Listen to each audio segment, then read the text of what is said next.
എല്ലാവർക്കും നമസ്കാരം. നമ്മളിന്നുള്ളത് കടമറ്റം പള്ളിയിലാണത്. ഇത് പിന്നിൽ നിങ്ങൾക്ക് കാണാൻ പറ്റുന്നുണ്ടാവും. കടമറ്റം പള്ളിയാണ്. എറണാകുളം ജില്ലയിലാണ് കടമറ്റം പള്ളി ഉള്ളത്. അപ്പോൾ കുറേ നാളായിട്ട് ഇങ്ങോട്ട് വരാനായിട്ടുള്ളൊരു ശ്രമത്തിലായിരുന്നു ഞാൻ. പല കാരണങ്ങൾ കൊണ്ട് ഇങ്ങനെ മാറി മാറി പോയിക്കൊണ്ടിരിക്കുകയായിരുന്നു. അപ്പോൾ ഇത്തവണ എന്തായാലും ഞാൻ ഇവിടേക്ക് എത്തിപ്പെട്ടിട്ടുണ്ട്. ഒരുപാട് സസ്പെൻസിങ് ആയിട്ടുള്ള ഒരുപാട് കാര്യങ്ങൾ ഇവിടെ നമുക്ക് കാണാനായിട്ടുണ്ട്. അപ്പോൾ അതിൽ എത്രമാത്രം എനിക്ക് കടന്നു ചെല്ലാനായിട്ട് കഴിയുമെന്നുള്ള കാര്യത്തിൽ ഒരു ഉറപ്പുമില്ല. കാരണം അവിടെ എന്തെങ്കിലും തരത്തിലുള്ള റെസ്ട്രിക്ഷൻസ് ഉണ്ടോ എന്നുള്ള കാര്യത്തിൽ വ്യക്തതയില്ല.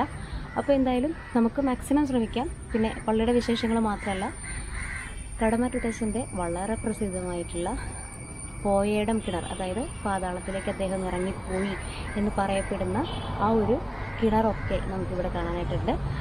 അപ്പോൾ നമുക്ക് വീഡിയോയിലേക്ക് പോകാം.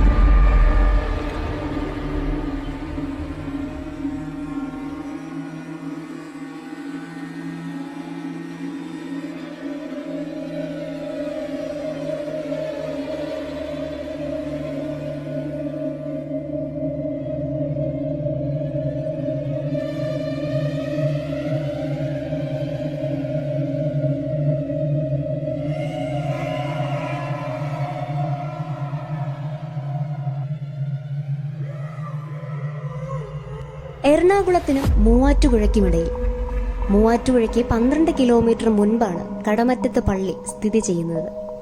നമ്മൾ കേട്ടു പരിചയിച്ച, കേട്ടു മറന്ന കടമറ്റത്ത് കത്തനാരച്ഛന്റെ കഥകളുടെയും സംഭവബഹുലമായ അദ്ദേഹത്തിന്റെ ജീവിതത്തിന്റെയും തുടക്കമെന്ന് പറയുന്നത് ഈ പള്ളിയിൽ നിന്നാണ്. ഇന്നും കേടുപാടുകളൊന്നും തന്നെ ഇല്ലാതെ സൂക്ഷിച്ചു വരുന്ന അദ്ദേഹത്തിന്റെ ജീവിതവുമായി ബന്ധപ്പെട്ട ഒരുപാട് കാര്യങ്ങൾ ഇപ്പോഴും ഇവിടെ അവശേഷിക്കുന്നുണ്ട്. അവയിലേക്കൊക്കെയാണ് നമ്മൾ ഇന്ന് കടന്നു ചെല്ലുന്നത്. ഏതാണ്ട് 19-ാം നൂറ്റാണ്ട് കാലഘട്ടത്തിലാണ് ഈ പള്ളിയെക്കുറിച്ചുള്ള കഥകൾ ആരംഭിക്കുന്നത്. ആ കാലത്താണ് കടമറ്റത്ത് കത്തനാരച്ഛൻ ഇവിടെ ജീവിച്ചിരുന്നത്. ആരാധനയ്ക്ക് വേണ്ടി അല്ലെങ്കിൽ കൂടിയും ഒരിക്കലെങ്കിലും വന്ന് കണ്ടിരിക്കേണ്ട കാര്യങ്ങളാണ് കടമറ്റം പള്ളിയിലും താഴത്തെ പോയോടം പള്ളിയിലും മറ്റും ഉള്ളത്. പിന്നെ പള്ളിയുടെ കോമ്പൗണ്ടിലും അതുപോലെ തന്നെ ഇതിൻ്റെ ഉള്ളിൽ, പള്ളിയുടെ ഉൾഭാഗങ്ങളിലും ഒക്കെ മുൻകൂട്ടി പെർമിഷൻ എടുക്കാത്ത വീഡിയോഗ്രാഫിയൊക്കെ പ്രൊഹിബിറ്റഡ് ആണ്. പിന്നെ നമുക്ക് അറിയാം, ഒരു ദേവാലയത്തിൻ്റെ ഉള്ളിലേക്ക് നമുക്ക് ക്യാമറയുമായി പോകേണ്ട ആവശ്യമില്ല. സോ ക്യാമറ അവിടെ വെച്ചിട്ട് ഞാൻ ഉള്ളിലൊക്കെ പോയി പ്രാർത്ഥിച്ചു. ഇപ്പം നമ്മൾ വന്നിരിക്കുന്നത് പള്ളിയുടെ ബാക്ക് സൈഡിലേക്കാണ്. അതുപോലെ ഈ പള്ളിയുടെ ഉള്ളിൽ പണ്ട് ഇവിടെ ഉണ്ടായിരുന്ന ഒരു മെട്രോപൊളിറ്റന്റെ ഖബർ, അല്ലെങ്കിൽ അദ്ദേഹത്തിന്റെ ഭൗതിക ശരീരത്തിന്റെ അവശിഷ്ടങ്ങൾ ഇപ്പോഴും ഈ പള്ളിയുടെ ഉള്ളിൽ സൂക്ഷിക്കുന്നുണ്ട്. അപ്പോൾ ഇതാ ഈ കാണുന്നതാണ് പ്രധാന സെമിത്തേരി. പിന്നെ ഈ പള്ളിയുടെ പിൻവശത്തായിട്ട് നമ്മൾ ഇതുവരെ കണ്ടിട്ടില്ലാത്ത 2 വൃക്ഷത്തൈകൾ കാണാനായിട്ട് കഴിഞ്ഞു. ഇതെന്ന് പറയുന്നത് അത്തിയാണ്. ഇസ്രയേലിൽ നിന്ന് കൊണ്ടുവന്നിട്ടുള്ള ഒരു അത്തി മരത്തിന്റെ തൈയുണ്ട്. അതുപോലെ തന്നെ ഉള്ള ഒരു സാധനമാണ് കുന്തിരിക്കത്തിന്റെ മരം. ഈ 2 സാധനങ്ങളും ഞാൻ വേറെ എവിടെയും കണ്ടിട്ടില്ല. അത് ഈ കടമറ്റം പള്ളിയുടെ പിന്നിലായിട്ട് കാണാനായിട്ട് കഴിയും. അതുപോലെ തന്നെ ഇതാ വളരെ പ്രാചീനമായിട്ടുള്ള ഒരു, എന്താ പറയുക, നമ്മുടെ വിദേശ രാജ്യങ്ങളിൽ മാത്രം കാണുന്ന രീതിയിലുള്ള കുറച്ചധികം കുഴിമാടങ്ങൾ ഇവിടെ ഇപ്പോഴും ഉണ്ട്. അതിനോട് ചേർന്ന് തന്നെ മറ്റൊരു കപ്പോളയും ഉണ്ടായിരുന്നു. അപ്പം അതിനുള്ളിലൊക്കെ നമുക്ക് കയറി പ്രാർത്ഥിക്കാനായിട്ടൊക്കെ കഴിയും. പള്ളിയുടെ ഈ സൈഡിൽ കാണുന്നത് 1940 പണി കഴിപ്പിച്ചിട്ടുള്ള ഒരു ബിഷപ്പ് റെസ്റ്റ് ഹൗസ് ആയിരുന്നു. അപ്പോൾ ആ റെസ്റ്റ് ഹൗസിനോട് ചേർന്നിട്ട് തന്നെയാണ് നമുക്ക് പോയോടം പള്ളിയിലേക്ക് ഇറങ്ങിപ്പോകാനുള്ള വഴി വരുന്നത്.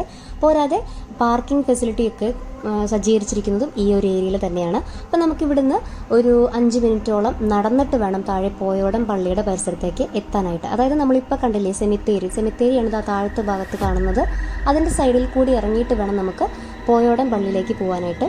അവിടെയാണ് വളരെ പ്രസിദ്ധമായിട്ടുള്ള കുരുതിയും അതുപോലെ തന്നെ പൂജാകർമ്മങ്ങളും ഒക്കെ നടത്തപ്പെടുന്ന മാന്ത്രിക കിണർ, അതായത് കടമറ്റത്ത് കത്തനാരച്ഛൻ പാതാളത്തിലേക്ക് അവസാനമായി ഇറങ്ങിപ്പോയി എന്ന് പറയുന്ന ഒരു വഴിയാണത്. അതുവഴിയാണ് അദ്ദേഹം ഇറങ്ങിപ്പോയതെന്നാണ് വിശ്വസിക്കുന്നത്. അത്തരത്തിലുള്ളൊരു കിണറൊക്കെ അവിടെയുണ്ട്. വളരെ പ്രസിദ്ധമായിട്ടുള്ള ഒന്നാണത്.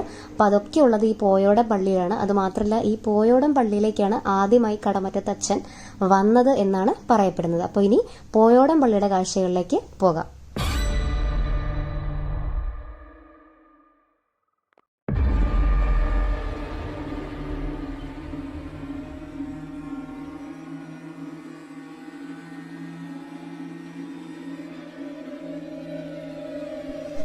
ഈ കാണുന്നതാണ് കടമറ്റം പോയോടം പള്ളി. കടമറ്റത്തെ കത്തനാരച്ഛൻ ഇവിടേക്കാണ് ആദ്യം വന്നതെന്നാണ് വിശ്വസിക്കുന്നത്.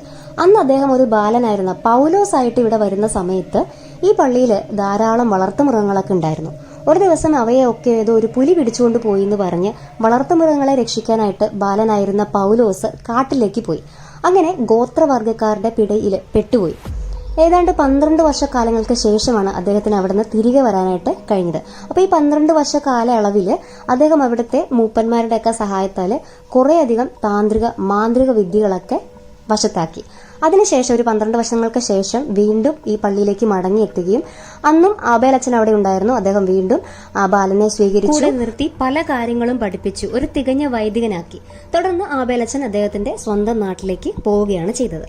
അപ്പോൾ ആ പൗലോസ് എന്ന് പറയുന്ന ബാലനാണ് പിൻകാലത്ത് കടമറ്റത്ത് കത്തനാരച്ചനായത്. ഇനി നമ്മൾ കാണാനായിട്ട് പോകുന്നത് കടമറ്റത്തച്ഛൻ പാതാളത്തിലേക്ക് ഇറങ്ങിപ്പോയി എന്ന് വിശ്വസിക്കുന്ന കുരുതിയും പൂജകർമ്മങ്ങളും ഒക്കെ നടത്തപ്പെടുന്ന ആ ഒരു മാന്ത്രിക കിണറിന്റെ ഭാഗത്തേക്കാണ്. നമ്മൾ ആദ്യം കണ്ട പള്ളിയിലും ഇപ്പൊ താഴെ വന്നപ്പോൾ താഴത്തെ പള്ളിയിലും ഒക്കെ നവീകരണ പ്രവർത്തനങ്ങൾ നടക്കുകയാണ്. പക്ഷെ ശരിക്കും ഞെട്ടിയതാ പോയാടൻ കിണറിന്റെ അടുത്ത് എത്തിയപ്പോഴാണ്. ഇപ്പോൾ ആ കിണറേ കാണാനില്ല. ഒരു 5-6 മാസം മുൻപ് ഞാൻ വന്നപ്പോൾ എടുത്തു വെച്ചിരുന്ന വിഷ്വൽസ് ആണ് നിങ്ങൾ ഇപ്പോൾ ഈ കാണുന്നത്. ഇതാണ് സാക്ഷാൽ മാന്ത്രിക കിണർ, അതായത് പോയാടം കിണറെന്ന് പറയുന്നത് ഈ കാണുന്നതാണ്. ഇപ്പം നമുക്കിതുപോലെ വെളിയിൽ നിന്ന് ഇത് കാണാനായിട്ട് കഴിയുന്നില്ല. അതിൽ എന്തോ ഒരു മെയിൻ്റനൻസ് വർക്ക് നടന്നുകൊണ്ടിരിക്കുകയാണ്. കിണറിന്റെ ഒന്നും തന്നെ പുറത്തേക്ക് കാണാനായിട്ട് കഴിയുന്നില്ല. മൊത്തത്തിൽ അടച്ചു കെട്ടിയ ഒരു രീതിയിലാണ് ഇപ്പോൾ കാണാൻ കഴിയുന്നത്. ഇതിന് പിന്നിലായിട്ടൊരു ബിൽഡിംഗ് ഉണ്ട്. ആ ബിൽഡിങ്ങിന്റെ ഉള്ളിൽ കൂടി വരുന്ന മാത്രം കാണാവുന്ന രീതിയിലാണ് ഇപ്പോൾ പ്രവർത്തനം നടന്നുകൊണ്ടിരിക്കുന്നത്.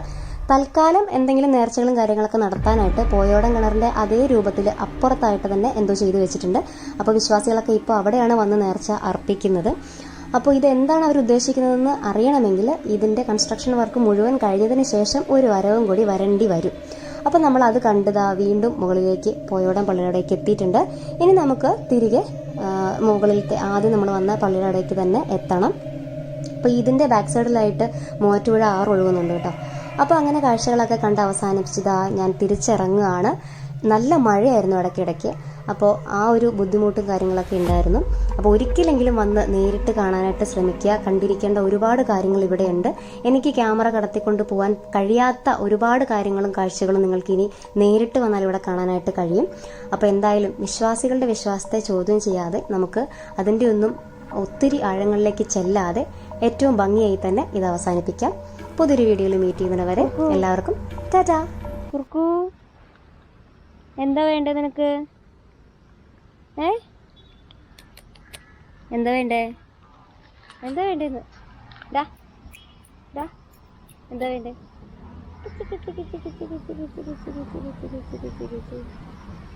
എൻ്റെ കയ്യിൽ ഒന്നുമില്ല.